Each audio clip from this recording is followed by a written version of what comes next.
possession, and he slips in a nice little backdoor ball that's I think unlocks the game a little bit for us. That makes it 3-0, right? So that's an important goal.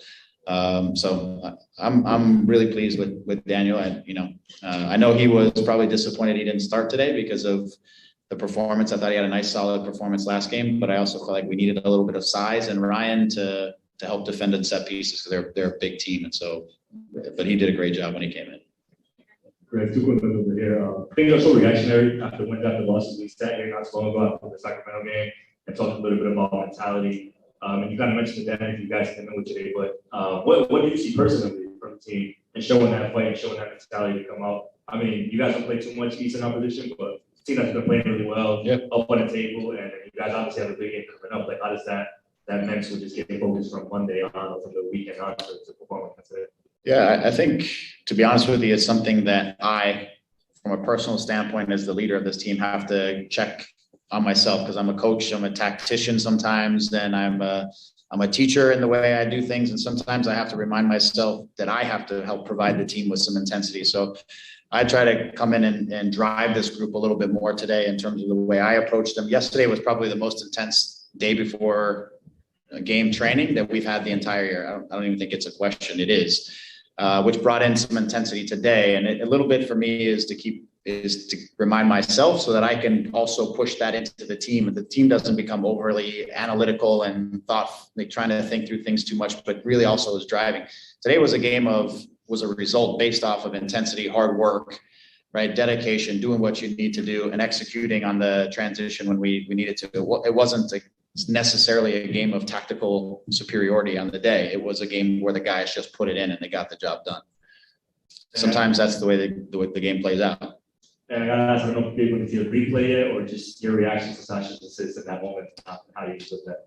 Yeah, that was class. I asked him if he meant it or if he was just trying to clear the ball to play forward so we could forecheck. But no, he saw it. He meant it. We've missed Sash because he just brings cool, calm, and collected, smart, clean, tactically aware player and some leadership to our group that we've missed him. So to get him back out there and going again tonight was really big for our group in general. And it was nice to see him impact the game in that way as well.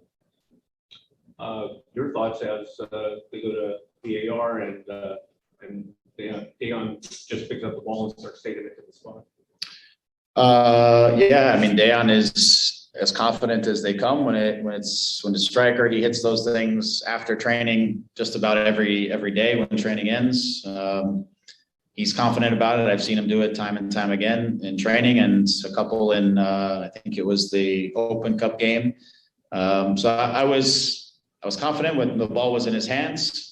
For me, I'm just never really confident in what call is gonna come out of that, but I was more confident in Dayon's ability to pick his spot and put it in the back of the net. Yeah, this is one of those games where, I mean, sometimes you have games where things just haven't gone your way, and today the ball bounced your way.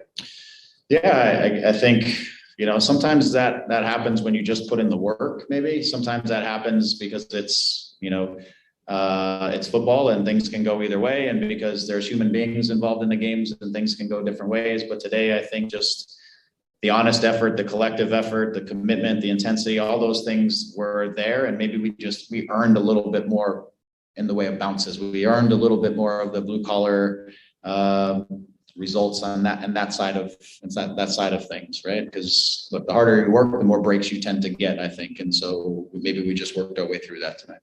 To get that kind of effort, to get that kind of performance, and to get this kind of result, what does it mean going into Friday with as big a game as that is? Yeah, I think it's really big just because the challenging results we've had over the last few games and where I think coming out of the international break that was really long, where we just hadn't clicked the way we were right before. So I think to have just a hard, intense, committed effort today is going to be what it's going to take against a team like LAFC.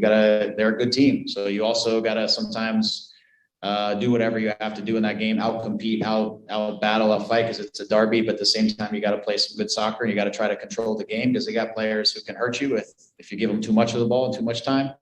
So tactically, we got to execute a little cleaner against a team like LAFC, but we have to come out with the same mentality, same intensity. I think that's where we were able to set the bar in the last game when we played them here. I thought just we came out with a nice tempo to what we're doing and a nice presence about what we're doing. That needs to happen again, especially on the road. Thanks, Greg. All right, thanks.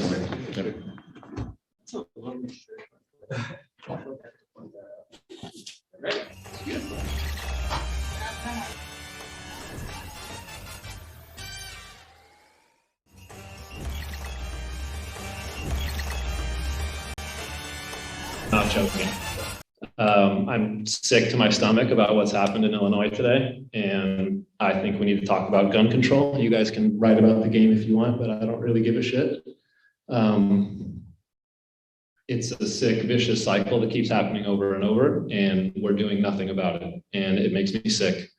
I don't know, Congress, senators, if anyone sees this, do something. Our kids get shot up and we say thoughts and prayers and it does nothing. And then we talk about it on social media and it does nothing. And then our government does nothing.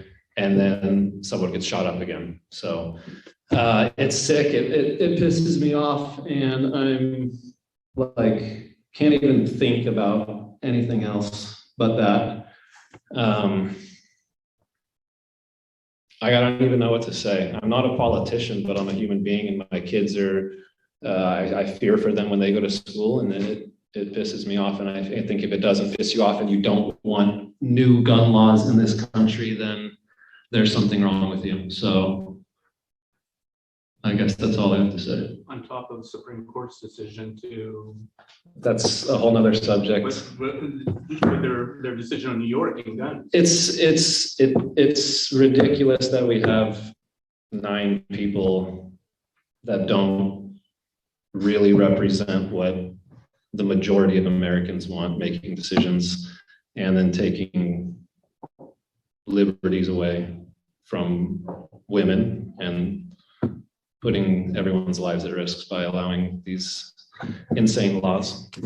Have you had that conversation with your kids about what's going on? Yeah, it's sick. They tell me that they practice at school for if there is a shooter to come in.